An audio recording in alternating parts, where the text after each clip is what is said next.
Hey guys, in this video I'm going to go over how to use lookup tables using the VLOOKUP function. So in this first table over here, I have a table filled with sample data. So for this example, we're basically looking at a bunch of students, A through J, and their scores on various tests along with their final grade.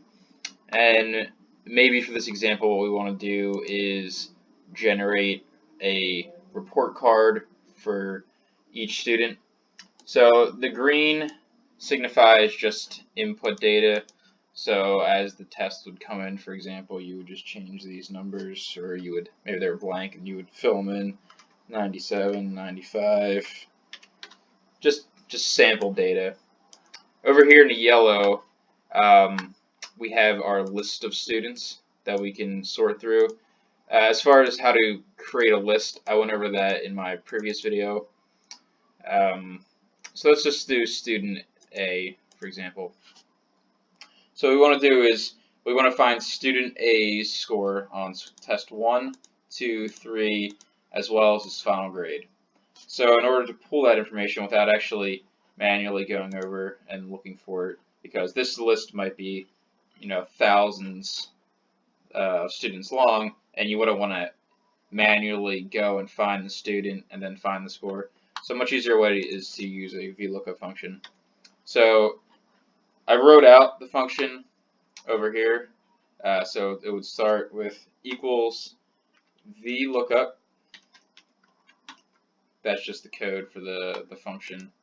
And then the item that we want to find in the table. And that item is going to be the item in the far left column. So it's going to be an item over here. So student A, and then the data table. So you would just select the whole table. So we're looking for student A in this column over here. And then we want to pull info from one of these columns over here. And the info that you want, or the column that you want, goes in this third section here. So for test 1, we want student A, or whatever student is that we pick, and the second column's worth of data. And to complete the function, we have to put in either true or false. True is a approximate match, and false is exactly. I typically just put in 0,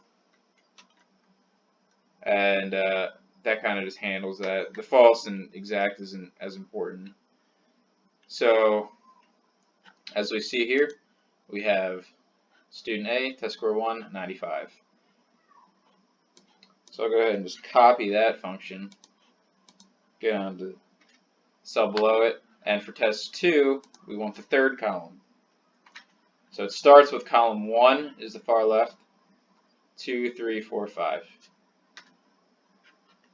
And then down here, test 3 is the fourth column, and the final grade, I'm just doing Control C and Control V to copy and paste. Final column is final grade. Let's just right align all these. So now student A, we see that his test score 1, 95, 94, 98, test 3, and a final grade of A-. And if we want to pull up what did student F do, well, he got an A+. He's not an F student. So that basically covers the basics on how to use VLOOKUP. There are ways to go more in depth with indirect lookups. So that I'll probably save for a future video. Thank you.